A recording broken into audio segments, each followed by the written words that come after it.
রবিবার বিকেল হইলেই আমার কেমন জানি ঘরে মন টিকে না, তাই একেবারে রেডি হইয়া ভাল্লুকের মতো সাইজা গুইজা বেড়ায় পড়ছি। আকাশ খান দেখো কি সুন্দর লাগতাছে, একেবারে লাল লাল। এই দেখতি দেখতি গুটি গুটি পায়ে এগোইতাছি অটো ধরনের লিগা। অটো কইরাই যাইবো চাকদা। এই তো উইঠা পড়ছি অটোতে। এবার চারপাশ দেখতি দেখতি আমি যাইতেছি চাকদাতে। কানে আবার একখানে হেডফোনও পইরা নিছি, কারণ ঠান্ডা তো পইরাই গেছে। হাওয়া লাগলে তো আর দেখতে হবে না, নাক দিয়ে গঙ্গা যমুনা বইবে। তার আইয়া পড়ছি এই ক্যাফেটাতে। ক্যাফেখানের নাম ক্যাফে মিউজিক। চাকদা কামালপুরে একেবারে ধান ক্ষেতের মাঝখানেই ক্যাফেটা। চারিদিকে ধান ক্ষেত, মাঝখানে এই ক্যাফেখান।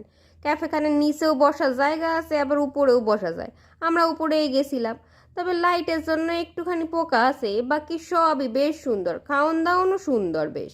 বাড়ি ফেরনের পথে এই দাদার দোকান থেকে মোমো কিনছিলাম। দাদার দোকানের মোমো আমার এই লাগে। তোমরাও একবার ট্রাই করো কিন্তু। টাটা।